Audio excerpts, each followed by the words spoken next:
పూరా లోకల్ ఎట్లా దించాలన్నది మాత్రం మర్చిపోయింది సార్. ఎందుకంటే గింత దొంగలు ఉంటారని తెలియదు ఆయన. మమ్మల్ని అడుగుతున్నారు, నేను ఉత్తగా చెప్తలేను, నేనేదో బాధతో అని చెప్తలేను. నేను మొన్న ఇక్కడికి వస్తున్న భవన్కు గిడ సిటీ సెంటర్ కాడ 2 నెలల కిందట ఒక ఆటో ఆయన వచ్చిన పక్కకు ఆగిండు. నేను ఉత్తగా కూడా చెప్తున్నాను, అమ్మతోటి జరిగింది చెప్తున్నా. పక్కకు వచ్చి ఆగిండు, అద్దం దించు అన్నాడు. దించే వరకు సాబ్ కేసే అన్నాడు. అంటే నేను వచ్చాము ఆప్కా నామ్ అంటే మహమూద్ అన్నాడు. సరే మహమూద్ భాయ్ క్యా చల్ రా అంటే క్యా సాబ్ సబ్ బర్బాద్ है అన్నాడు. बर्बाद है ఏమైంది భయ్ అంటే अरे इससे पहले 2000 मिलता था दिन में, आज 1000 भी नहीं मिला, मैं क्या करूँ, क्या करेंगे फिर महमूद भाई అంటే क्या कुछ नहीं कर सकते क्या साहब అన్నాడు. क्या करूँ, एक ఓట్ का सज़ा 5 साल है ना महमूद भाई, ఒకసారి ఓటేస్తే 5 ఏళ్ళు శిక్ష కదా, ఏం చేయాలి అన్న. నేను कोई तरकीब नहीं है क्या साहब అంటుండు. అంటే ఏమైనా ఉపాయం లేదా సార్ అంటుండు. ఇక మరి రాజ్యాంగంలో ఒక్క ఉపాయం మర్చిపోయిండు.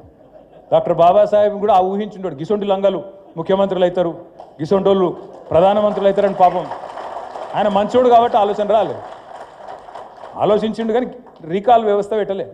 నిజంగా ఇవ్వాలి నేను చెప్తున్నా, తెలంగాణలో ఇప్పుడు ఎలక్షన్లకి కింద పెడితే తుఫాను వాతావరణంలో బీఆర్ఎస్ పార్టీ అధికారంలోకి వస్తుంది పక్క. ఇది నా మాట కాదు. మీరు ఇవాళ ఇక్కడికి వెళ్ళి బయట పోయి రోడ్డు మీద ఉత్తగా 10 నిమిషాలు టైంపాస్ నిలబడు, రాంగ పొంగ పోయేటలో పట్టుకోండి. ఎవరైనా సరే, కులం మతం ఏదన్నా కానీ, ఆటో ఆయనకి వెళ్ళి మొదలు పెడితే అంతరిక్షంలోకి పంపి రాకెట్లు తయారు చేసి ఆయన దాకా అడుగురి, ఏం సంగతి అన్న ఎవరో కొట్టెత్తావు మరి ఏం సంగతి అంటే విని జల్దీ పంపిర్రు ఏదైనా చేసి అంటారు.